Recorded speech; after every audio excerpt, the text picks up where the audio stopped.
Hello दोस्तों, good morning. स्वागत है एक बार फिर से आप सभी का एमजेटी एजुकेशन में। साथियों, आज है 2 सितंबर और आज की वीडियो में हम लोग बात करेंगे 2 सितंबर 2025 के most important daily current affair के क्वेश्चंस के बारे में। सबसे पहले हम लोग कल का रिवीजन करेंगे 1 मिनट में, फिर आज की तरफ बढ़ेंगे। कल हम लोगों ने पढ़ा था कि प्रत्येक वर्ष 1 से 7 सितंबर तक मनाया जाता है राष्ट्रीय पोषण सप्ताह, और पीएम मोदी जो है इनको शुभ दरुमा गुड़िया भेंट की गई है जापान के द्वारा, जापान यात्रा के दौरान। इसके अलावा बिहार राज्य सरकार ने महिलाओं को नौकरी देने के लिए मुख्यमंत्री महिला रोजगार योजना शुरू की है, और विद्युत मंत्रालय के द्वारा राज्य ऊर्जा दक्षता सूचकांक जारी किया गया है। इसमें ग्रुप 1 में टॉप पर महाराष्ट्र रहा था। इसके अलावा ओडिशा में नुआखाई महोत्सव शुरू हुआ, और नोएडा उत्तर प्रदेश में भारत का पहला टेम्पर्ड ग्लास निर्माण संयंत्र का उद्घाटन किया गया है। राष्ट्रीय खेल दिवस के अवसर पर पहले मोंडो ट्रैक का उद्घाटन करने वाला विश्व का कौन सा देश बना है भारत? तो वो बन गया है 25वां देश। जैसलमेर राजस्थान में भारत का पहला फाइटोसौर जीवाश्म मिला है। सुप्रीम कोर्ट के दिशा निर्देशों के बाद राजस्थान बन गया पहला राज्य जो विस्तृत आवारा कुत्तों के प्रबंधन का दिशा निर्देश सुप्रीम कोर्ट वाला फॉलो किया अपने राज्य में। मिनर्वा अकादमी क्लब ने यूरोपियन ट्रिपल का खिताब जीत लिया है, और ओपन एआई ने भारत और एशिया पैसिफिक क्षेत्र के लिए शिक्षा प्रमुख नियुक्त किया है राघव गुप्ता को। ये टॉप 11 करंट अफेयर के क्वेश्चन थे कल की वीडियो से, जिनका आपने रिवीजन किया। इसकी पीडीएफ और क्विज आपको एमजेटी ऐप पर दे दी गई है, वहां से आप डाउनलोड कर सकते हो। शाम को 9 बजे आपको की पीडीएफ मिल जाती है, रात को 9 बजे, ठीक है। तो आप 9 बजे जा करके इसे डाउनलोड कर लिया करो टेलीग्राम से, और उसी टाइम आपको ऐप पर भी पीडीएफ मिल जाएगी, ठीक है। तो टेलीग्राम का लिंक डिस्क्रिप्शन में है, और एमजेटी एजुकेशन नाम से आप टेलीग्राम पर जाकर सर्च भी करोगे तब भी मिल जाएगा। पहला क्वेश्चन देखते हैं। हाल ही में कौन सा एनजीओ रमन मैग्सेसे पुरस्कार 2025 जीतने वाला पहला भारतीय एनजीओ बना? तो रमन मैग्सेसे पुरस्कार 2025 जीतने वाला पहला भारतीय एनजीओ बन गया है कौन? Educate girl. एजुकेट गर्ल जो है ये पहला भारतीय नॉन गवर्नमेंटल ऑर्गेनाइजेशन बन गया है। एनजीओ मतलब नॉन गवर्नमेंटल ऑर्गेनाइजेशन, गैर सरकारी संस्थान। तो ये ऐसा पहला बन गया है जिससे मिला है रमन मैग्सेसे पुरस्कार। रमन मैग्सेसे पुरस्कार आप जानते हो ना, एशिया का नोबेल उसे कहते हैं, ठीक है, एशिया का नोबेल कहते हैं। तो रमन मैग्सेसे पुरस्कार की घोषणा हुई है 2025 की, जिसमें भारत की एक विजेता है। बाकी में अगर बात करें तो मालदीव के साहिना अली को मिला है, फिलीपींस के फ्लोवियानो एंटोनियो एल विलानुएवा को भी मिला है। तो इन 3 को इस बार रमन मैग्सेसे से सम्मानित किया गया है। तो हम लोग को इसको ज़्यादा ध्यान रखना है क्योंकि यहाँ से क्वेश्चन बनेगा। ये पहला भारतीय एनजीओ है तो इसलिए पहला क्वेश्चन। दूसरा, कहाँ पर ये है? तो एजुकेट गर्ल जो है 2007 में राजस्थान में सफीना हुसैन ने शुरू किया था। इसका उद्देश्य ये था कि जो बच्चियां, जो लड़कियां स्कूल नहीं जा पाती हैं उनको स्कूल तक पहुंचाने का प्रयास करते हैं। ये एनजीओ इसके लिए काम करती है, साथ ही साथ जिससे रोजगार और शिक्षा के लिए वो तैयार हो सकें, आगे आने वाले दिनों में अपना करियर बना सकें। रमन मैग्सेसे पुरस्कार की बात करें तो इसे एशिया का नोबेल कहते हैं। क्या कहते हैं? एशिया का नोबेल। रमन मैग्सेसे थे फिलीपींस के राष्ट्रपति, फिलीपींस के पूर्व राष्ट्रपति थे, और इन्हीं के सम्मान में, इन्हीं के नाम पर फिलीपींस के पूर्व राष्ट्रपति थे और इन्हीं के नाम पर शुरू किया गया है ये पुरस्कार, ठीक है, याद रखना। और ये 67वां संस्करण होगा इस बार का, जो कि 7 नवंबर को एक समारोह आयोजित करके मनीला में पुरस्कार वितरित किया जाएगा, ठीक है जी। चलिए अगला, हाल ही में कहाँ पर राष्ट्रीय आयुष मिशन या कहें नाम और क्षमता निर्माण शिखर सम्मेलन का आयोजन किया गया? तो राष्ट्रीय आयुष मिशन और क्षमता निर्माण शिखर सम्मेलन का आयोजन अभी हाल में किया गया है नई दिल्ली में। नई दिल्ली में किया गया है। देखिए, AYUSH ministry to host departmental summit on national AYUSH mission and capacity building in states. तो इसके राष्ट्रीय जो आयुष मंत्री हैं, केंद्रीय आयुष मंत्री हैं, इन्होंने इसका उद्घाटन किया है, मेजबानी की है, अध्यक्षता की है। 3 से 4 सितंबर तक आयोजित होगा नई दिल्ली में, ठीक है।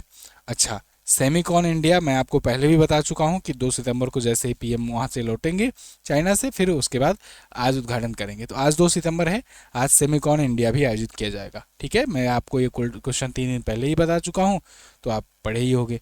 अक्सर बहुत सारे क्वेश्चन, बहुत सारे आयोजन वाले क्वेश्चन जो होते हैं वो मैं 2-3 दिन, 4 दिन या हो सकता है 10 दिन एडवांस बता दिया रहता हूँ। तो इसके लिए कंफ्यूज मत हुआ करो कि सर ये क्वेश्चन नहीं बताए। आप पिछली 2-3 दिन पहले की वीडियो देखोगे तो आपको वो क्वेश्चन मिल जाएगा। ऑलरेडी वो बताया जा चुका रहता है, इसीलिए बार बार नहीं लिया जाता है। ठीक है, तो सेमिकॉन इंडिया आज होना है, बहुत बड़ा आयोजन ये भी होगा और इसके बारे में हम लोग चर्चा कर लिए हैं। खैर, हम लोग आ जाते हैं राष्ट्रीय आयुष मिशन पर। तो 3 से 4 सितंबर को यानी कि कल और परसों होगा। राज्य मंत्री प्रताप राव जाधव जो कि आयुष मंत्री हैं, ये इसका उद्घाटन करेंगे। नीति आयोग ने वित्त, गुणवत्ता, सूचना प्रौद्योगिकी आदि विषयों पर 6 विषयगत उप समूहों का भी गठन किया है इसके लिए। आयुष मिशन में आयुष का मतलब क्या होता है, देखिए आयुष को ऐसे लिख लेना, AYUSH। आयुष जो है ये जो देसी अपनी चिकित्सा पद्धतियां हैं ना, स्वदेशी, उनको बढ़ावा देने के लिए मंत्रालय बनाया गया है, उसी को एम्पावर करता है, क्योंकि सबका भरोसा अलग अलग होता है। अभी अपने आप घर में जाओगे, दादा दादी होंगे, बुजुर्ग होंगे कोई, उनसे पूछोगे कि किस प्रकार की दवा आपको कराएं तो ठीक लगेगा, आपको राहत मिलेगी, तो वो कहेंगे होम्योपैथी करा दो। उनके मन में होम्योपैथी को लेकर के विश्वास है। थोड़ा सा और युवा पीढ़ी में जाओगे, पिताजी, चाचा जी, इनके सबके बात करोगे इनसे कि भाई दवा लेना है, कहाँ पर जाएं, अच्छे डॉक्टर को दिखाओ, बोलेंगे बोलेंगे जा करके कोई बढ़िया से डॉक्टर कर लो और प्राइवेट हॉस्पिटल में लो, है ना। या हो सकता है कहें वो कि सरकारी हॉस्पिटल लो। थोड़ा सा और युवा पीढ़ी में आओगे तो वो कहेंगे नहीं, मेडिकल स्टोर या प्राइवेट हॉस्पिटल से लो दवा, है ना। तो सबका अपना अपना विश्वास होता है। तो ऐसे ही आयुष मंत्रालय बनाया गया, क्योंकि जो देसी चिकित्सा पद्धतियां हैं इन पर जिनका भरोसा है उसको भी मजबूत करके उस हिसाब से उनको इलाज पहुंचाया जाए। अब आते हैं आयुष के फुल फॉर्म पर। आयुष में ए का मतलब होता है आयुर्वेद, वाई फॉर मतलब होता है योग चिकित्सा, यू फॉर यूनानी चिकित्सा, एस फॉर सिद्धि चिकित्सा और एच फॉर होता है होम्योपैथी चिकित्सा। ठीक है, तो ये इन सारी चिकित्सा पद्धतियों को जोड़ करके एक मंत्रालय बनाया गया है, प्रॉपर तरीके से इसको बढ़ावा देने का काम करता है। अगला, भारत सरकार ने किस नाम से भारत के पहले एआई जनजातीय अनुवादक ऐप लॉन्च किया? भारत का पहला एआई अनुवादक ऐप है जनजातीय। जनजातीय मतलब ये खास करके ट्राइबल लोगों के लिए है, जो आदिवासी होते हैं उनके लिए है, इसीलिए इसका नाम भी रखा गया है आदिवाणी। क्या नाम रखा है? आदिवाणी। आकाशवाणी आप सुने हो ना, ऑल इंडिया रेडियो का, ऐसे ये आदिवाणी है। तो आदिवाणी जो है ये एक एआई ऐप है, एआई टूल कह सकते हो, एआई ऐप कह सकते हो, एआई पोर्टल भी कह सकते हो। तो ये एआई टूल जो होगा ये क्या करेगा? जनजातीय भाषाओं का अनुवाद करेगा। जनजातीय भाषाओं का अभी इनिशियल स्टेज पर है, तो अभी 4 भाषाओं का ये ट्रांसलेशन करता है। किसका किसका? तो अभी ये संथाली, भीली, मुंडारी और गोंडी भाषा का ट्रांसलेशन करता है, एआई अनुवादक है। ठीक है, ये आप जैसे मान लो कहीं गए, कोई आदिवासी है वो संथाली बोल रहा है, तो वो बोल रहा है संथाली, तो आप समझ नहीं पा रहे हो, तो ये आपकी मदद करेगा, ये आपकी मदद करेगा। आप इसके जरिए अपनी भाषा में समझ पाओगे कि क्या वो बोल रहा है। आने वाले दिनों में और भी भाषाओं को इसमें इंटीग्रेट किया जाएगा और पूरे ऑल ओवर इंडिया में रोल आउट कर दिया जाएगा। तो देखिए, भारत में 461 जनजातीय भाषाएं हैं, 71 तो विशिष्ट मातृभाषाएं बोली जाती हैं बड़े लेवल पर। सबसे बड़ी संख्या लुप्त होने की खतरों में है, 81 असुरक्षित और 42 गंभीर रूप से संकटग्रस्त है। एक्चुअल में क्या होता है कि जब मान लो जैसे कोई जनजातीय है, वो जनजाति कोई भाषा आपस में बोलती है, लेकिन वो भाषा कोई सुन समझ नहीं पाता है, तो वो लोग धीरे धीरे उसको बोलना छोड़ करके जो बड़ी आबादी बोल रही होती है भाषा, उसको सीखना शुरू कर देते हैं। जैसे अपने यहाँ देखो होड़ मची है, इंग्लिश सीखो, इंग्लिश सीखो। तो धीरे धीरे लोग अवधी, भोजपुरी, ये सब जो रीजनल लैंग्वेज है, अवधी भोजपुरी तभी भी काफ़ी ज़्यादा पॉपुलर है, ज़्यादा मात्रा में बोली जाती है, तो लेकिन लोग इसको छोड़ रहे हैं धीरे धीरे। तो ऐसे ही ये भी है, तो इसको छोड़ छोड़ करके लोग इस पर शिफ्ट हो रहे थे, तो ये भाषाएं विलुप्त होती जा रही थी। और मुझे याद है, मैं 1-2 महीने पहले एक न्यूज़ पढ़ा था अखबार में कि कोई एक व्यक्ति था कर्नाटक में, उस भाषा को बोलने वाला इकलौता जिंदा व्यक्ति था पूरे भारत में। सोचो, वो एक भाषा बोलता था पार्टिकुलर, शायद कर्नाटक था या किसी राज्य का था, मुझे ठीक से याद नहीं आ रहा है, 3-4 महीने पहले की न्यूज़ थी। लेकिन वहाँ पर वो बोल रहा था, उस पूरे पूरे भारत में वो इकलौता ही व्यक्ति है जो वो भाषा बोलता है। सोचो, अब जब वो मर जाएगा, अब वो भी वृद्ध हो चुका है, अब जब वो मर जाएगा तो वो भाषा तो विलुप्त हो गई, है ना। अगला, विश्व नारियल दिवस कब मनाया गया? तो वर्ल्ड कोकोनट डे ये मनाया जाता है प्रत्येक वर्ष 2 सितंबर को। कोकोनट, कोनाटट, ठीक है। तो 2 सितंबर से नारियल के प्रति अवेयरनेस फैलाने के लिए, इसको बढ़ावा देने के लिए, इसके प्रोडक्शन को बढ़ाने के लिए, और नारियल से क्या क्या लाभ होते हैं, चिकित्सीय लाभ क्या क्या होते हैं, इसके प्रति भी अवेयरनेस फैलाने के लिए ये मनाया जाता है।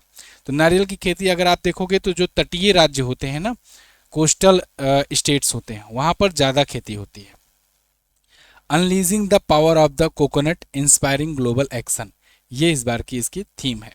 तो 2 सितंबर 2009 से शुरुआत हुई थी इंटरनेशनल कोकोनट कम्युनिटी की स्थापना जो कि होती है 2 सितंबर के दिन, इसीलिए वो दिन चुना गया। 1969 को 2 सितंबर को यह स्थापित हुआ था, इसीलिए 2009 से 2 सितंबर को ही ये दिन घोषित कर दिया गया। ठीक है, अगला, भारतीय सेना ने कहां पर युद्ध कौशल 3.0 एक बहुक्षेत्रीय अभ्यास का आयोजन किया। युद्ध कौशल 3.0 यानी युद्ध कौशल का ये तीसरा संस्करण है। तो इसका ये बहुक्षेत्रीय अभ्यास था, इसका आयोजन अरुणाचल प्रदेश से शुरू हुआ है। बहुक्षेत्रीय है तो मतलब कई जगहों पर होगा। ठीक है, तो अरुणाचल प्रदेश में ये हुआ है। देखिए, इंडियन आर्मी ने इसको शुरू किया है और इसमें इंडियन आर्मी इंडिजीनियस जो मैन्युफैक्चरिंग की गई है, इंडिजीनियस जो डेवलपमेंट किए गए हैं इक्विपमेंट, उनके थ्रू ये प्रैक्टिस कर रही है। क्योंकि ऑपरेशन सिंदूर के दौरान हम लोगों ने देखा कि जो भारतीयों द्वारा बनाए गए चीज़ें थी, स्वदेशी माल था, उसका कोई तोड़ नहीं निकाल पा रहा था पाकिस्तान या कहें कि चाइना, उसको इंटरसेप्ट नहीं कर पा रहा था। ब्रह्मोस वगैरह ने ऐसा कोहराम मचाया पाकिस्तान में कि पाकिस्तान आज तक याद कर रहा है। तो कारण यही था कि, और दूसरी बात, हम लोग की डिपेंडेंसी भी नहीं थी, तो कोई तीसरा आकर के दबाव नहीं बना पा रहा था कि भाई ये मत यूज़ करना। जैसे हुआ ना, जब उसका पाकिस्तान का फाइटर जेट जो गिरा है F-16, अब अमेरिका उस पर प्रेशराइज करता है कि अब तुम ऐसा करो कि यहाँ से F-16 हटा लो। पाकिस्तान ने हटा लिया है। पाकिस्तान ने इंडिया बॉर्डर से F-16 फाइटर जेट्स हटा करके डिप्लॉय कर दिए हैं इधर बलूचिस्तान रीजन में। ठीक है, कराची वगैरह पोर्ट की तरफ ले जा करके रख लिए हैं। कारण ये है कि अमेरिकी दबाव है कि अगर हमारा फाइटर जेट गिरता है तुम्हारी मार में, तुम्हारे पायलट तो उतने प्रकार के ट्रेंड है नहीं, तो अगर गिरता है तो बेइज्जती हमारी होती है, फिर आगे आने वाले दिनों में कोई इसको खरीदेगा नहीं। यही न्यूज़ फैल जाएगी ना कि ये इतना गिर गया। वैसे ही F-35 बेइज्जती करा रहा है दुनिया भर में। तो खैर, अरुणाचल प्रदेश के कामोंग क्षेत्र में ये युद्ध कौशल 3.0 का आयोजन किया गया। इससे संचालन में नवाचार और अनुकूल क्षमता पर टेस्टिंग था। इसके अलावा समांतर रूप से एक और अभ्यास चल रहा है, उसको भी मैंने इसी क्वेश्चन में ले लिया है और कल क्वेश्चन ऑफ द डे में ले लूँगा, तो आपका रिवीजन भी हो जाएगा अच्छे से। तो इसी सेम क्वेश्चन था, 2 क्वेश्चन लेने का कोई मतलब था नहीं। 25 से 28 अगस्त 2025 तक सेना की स्पीयर कोर की पैदल सेना इकाइयों ने भारत तिब्बत सीमा पुलिस के साथ अरुणाचल प्रदेश में ही अचूक प्रहार किया है। अचूक प्रहार, तो ये पूछा जाएगा ये कहाँ हुआ, ये ITBP के बीच में हुआ, और अचूक प्रहार ये अरुणाचल प्रदेश में ये भी हुआ। अगला, ये कुछ और अभ्यास हैं, इनका रिवीजन करेंगे। जैसे बोल्ड कुरुक्षेत्र भारत सिंगापुर के बीच में हुआ राजस्थान में। SIMBEX Singapore India multi national maritime bilateral exercise है। ठीक है, मैरीटाइम यानी समुद्री, तो भारत सिंगापुर के बीच में हुआ। पासेक्स जो हुआ ये ग्रीस में हुआ, भारत ग्रीस के बीच में, अरब सागर में हुआ, ये तो हर देश के बीच होता रहता है। शक्ति भारत फ्रांस के बीच में हुआ। नोमैडिक एलिफेंट ये मल्टीनेशनल था, भारत मंगोलिया, 17वां संस्करण था। गोल्डन ड्रैगन चीन और कंबोडिया में हुआ। तीस्ता प्रहार भारतीय सेना ने किया। अभ्यास आक्रमण ये भारतीय वायुसेना ने किया। डिजर्ट फ्लैग बहुराष्ट्रीय था। और दस्तलीक ये भारत उज्बेकिस्तान में हुआ। ठीक, अगला, हाल ही में कहाँ पर महागौरा पर्व मेला आयोजित किया गया। महागौरा पर्व, तो महागौरा पर्व मेला ये होता है काठमांडू में। काठमांडू नेपाल की राजधानी है, तो वहाँ पर होता है। भगवान शिव और माता पार्वती को ये समर्पित है महागौरा। ठीक है, गौरी माता को समर्पित है। तो भगवान शिव और गौरी को समर्पित है ये। भारत के सुदूर पश्चिम कर्णाली और कुमाऊं के कुछ हिस्सों में भी मनाया जाता है। मुख्य रूप से काठमांडू घाटी के टुंडली खेल में आयोजित होता है। तो महागौरा पर्व गौरा मेले का नृत्य और अनुष्ठान होता है। इसमें 2 चीज़ इंपॉर्टेंट होता है, एक बिरुड़ा एक देउड़ा। बिरुड़ा जो है ये प्रसाद होता है, 5 भीगे हुए अनाज का भोग लगाया जाता है जो, तो इसे बिरुड़ा प्रसाद कहते हैं। और देउड़ा जो होता है ये इसका डांस होता है। इस अवसर पर जो लोग डांस करते हैं सगुण गीत गा करके, तो उस डांस को कहते हैं देउड़ा। ये SSC के CGL एग्जाम के लिए इंपॉर्टेंट है। CGL वगैरह में ऐसे क्वेश्चन ज़्यादा देखने को मिलते हैं। अगला, कुछ और मेले महोत्सव जो पिछले दिनों में आए हैं उनका रिवीजन कीजिए। नुआखाई महोत्सव ओडिशा में, गौरी महोत्सव राजस्थान में, आषाढ़ी तिरुवेथिरियम उत्सव तमिलनाडु में, एस्ट्रो टूरिज्म लेह लद्दाख में, बोनालू उत्सव तेलंगाना में, अंबुबाची मेला असम में और नाजाताडी केरल में, सिरुई लील महोत्सव मणिपुर में और मछली महोत्सव हुआ त्रिपुरा में। ठीक है, एक और ज़रूरी बात, देखो आप सुबह सुबह करंट अफेयर पढ़ने आते हो, ठीक है, तो सिर्फ करंट अफेयर पर ध्यान दो, 15-20 मिनट 25 मिनट जो भी जाता है करंट अफेयर पढ़ करके निकलो। बार बार इतिहास भूगोल इसकी डिमांड मत किया करो कि इतिहास भी इसी में घुसेड़ दो, इसी में राज्य व्यवस्था पढ़ा दो, इसी में भूगोल पढ़ा दो। ये चीज़ें सही नहीं है, वो वन टाइम चीज़ें हैं, उसको आप एक बार अच्छे से पढ़ लो। उसके लिए मैंने इसीलिए अलग से बैच भी ला दिया, वो चाहे उससे पढ़ लो, चाहे आप किताब से पढ़ लो, कोई सा भी किताब उठा लो उससे पढ़ लो, या नोट्स बनाए रहोगे उससे पढ़ लो। तो वो सब चीज़ें बार बार पढ़ने की ज़रूरत नहीं है। यहाँ करंट अफेयर पढ़ने आते हो 20-22 मिनट में करंट अफेयर आराम से इसीलिए मैं पढ़ाता हूँ, उसको पढ़ करके ख़त्म करके आप बाकी चीज़ों को पढ़ना और प्रैक्टिस करना शुरू करो, ठीक है। करंट अफेयर में अब चाहो कि इसमें हम और ज़्यादा चीज़ें डाल दें, इतिहास का, भूगोल का, मैथ का, रीजनिंग का, ठीक है, साइंस का, तो ये सब नहीं हो सकता। रक्षा मंत्री राजनाथ सिंह और आदित्यनाथ योगी ने मिलकर के कहाँ पर भारत के सबसे बड़े एरो इंजन परीक्षण केंद्र का उद्घाटन किया। तो भारत के सबसे बड़े एरो इंजन परीक्षण केंद्र का उद्घाटन अभी गौतम बुद्ध नगर या कहें नोएडा में किया गया है। आप जानते हो ना, इसे नोएडा कहते हैं, ठीक है।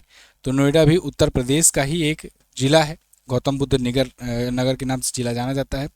तो रक्षा मंत्री राजनाथ सिंह जी और उत्तर प्रदेश के मुख्यमंत्री योगी आदित्यनाथ जी ने मिल करके इसका उद्घाटन किया है। ये भारत का सबसे बड़ा एरो इंजन परीक्षण केंद्र होगा।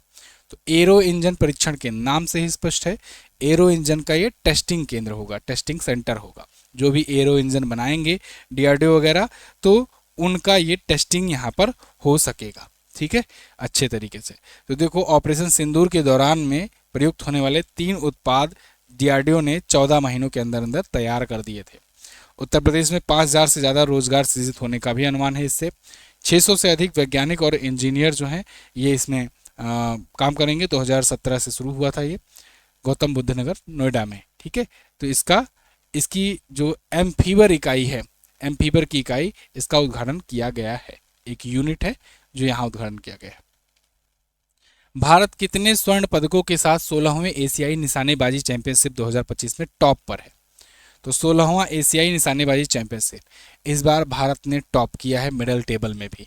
मेडल टेबल में भारत के आए हैं 50 गोल्ड मेडल, बिल्कुल सही सुन रहे हो, 50 गोल्ड मेडल आए हैं, ठीक है। यहाँ चाइना, अमेरिका, इन सब की बात नहीं हो रही है, यहाँ बात हो रही इंडिया की। शूटिंग में काफ़ी अच्छा निशानेबाजी में परफॉर्मेंस रहता है इंडिया का, मैंने आपको कई बार बताया भी है।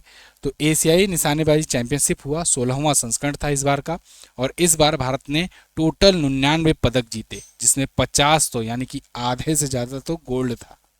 ये देखो भारत की काबिलियत है, काफ़ी तेज़ी से बढ़ रही है निशानेबाजी में। 26 रजत और 23 कांस्य पदक थे। पहली बार भारत ने पदक तालिका में टॉप पर हासिल किया स्थान। कजाकिस्तान जो कि मेज़बान था वो दूसरे पर रहा, चाइना तीसरे पर रहा इसमें, ठीक है। तो कजाकिस्तान के श्यामकोट में हुआ था 16 से 30 अगस्त तक, 16वां संस्करण था। एशियाई निशानेबाजी चैंपियनशिप था ये, ठीक है, विश्व नहीं। अगला, भारत ने किस राज्य में पहली multi lane free flow tolling शुरू की? तो multi lane free flow tolling ये सर्विस अभी सबसे पहले शुरू हुई है गुजरात में। इसको शुरू किया गया है national highways authority of India के द्वारा, NHAI। नितिन गडकरी वाला डिपार्टमेंट है। नितिन गडकरी जी पिछले दिनों में काफ़ी ट्रोल हो रहे हैं, आज थोड़ा सा हम भी करेंगे ट्रोल, है ना। एथेनॉल को लेकर के एक वीडियो तैयार हो रही है, कंटेंट तैयार हो रहा है, आज दिन में बताएंगे आपको एथेनॉल स्कैम क्या है। एक नए तरीके का स्कैम निकल करके आ गया, ऐसा बुद्धू बनाया गडकरी साहब ने कि क्या ही बताएं। खैर, NHAI जो है इसने multi lane free flow tolling शुरू की है, और इसके ज़रिए क्या होगा इसको आप समझा दे रहा हूँ आपको। देखो आप अभी क्या करते हो, फास्टैग लेते हो, अगर आप गाड़ी लेकर जाते हो फास्टैग लेते हो तो आपको रुकना पड़ता है टोल प्लाजा पर, फास्टैग आपका स्कैन होता है और उसके बाद तब आगे आप बढ़ते हो। काफ़ी आसान हो गया था पहले के टाइम से, पहले आप पैसा देते थे, पर्ची कटती थी, उसके बाद लेते थे पर्ची, फिर आगे जाते थे, तो थोड़ा सा टाइम लगता था, बहुत ज़्यादा ट्रैफिक हो जाता था। फिर फास्टैग आया तो काफ़ी आसान हो गया, चलो 10 से 15 सेकंड लगता है।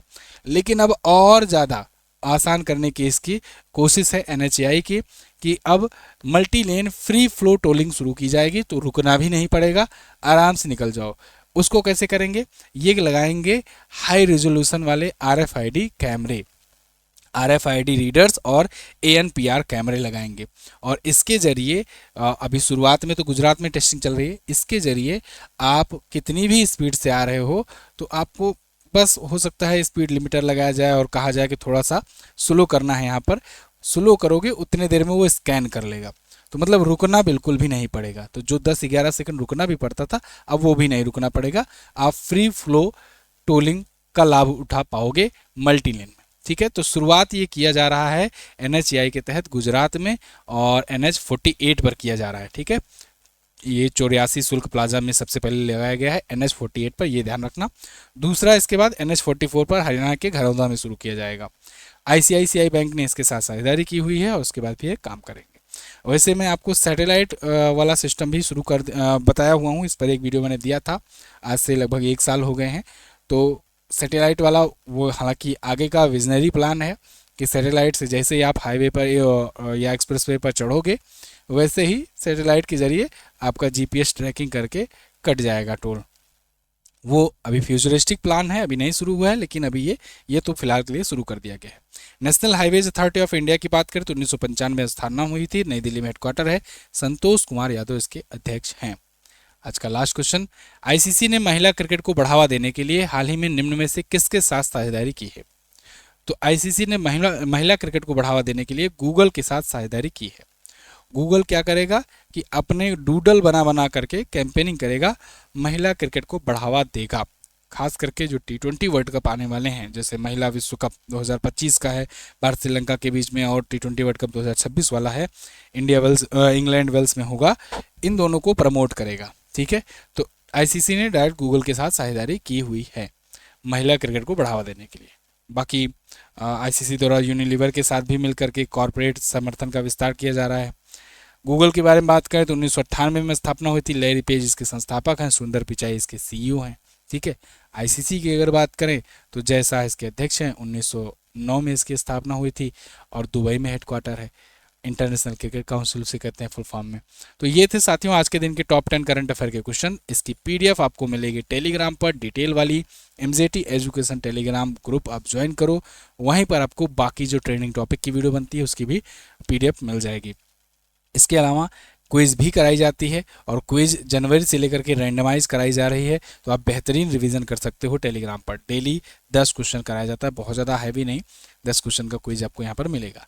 लास्ट डे के क्वेश्चन की अगर बात करें तो कल मैंने आपसे पूछा था भारत में कनाडा का अगला राजदूत किसे नियुक्त किया गया? भारत में कनाडा का तो क्रिस्टोफर कूटर को नियुक्त किया गया।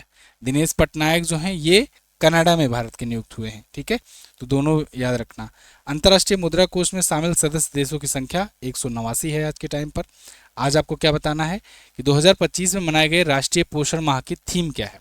राष्ट्रीय पोषण माह की थीम, तो ये आपको बताना। दूसरा, OpenAI की स्थापना किस वर्ष की गई थी?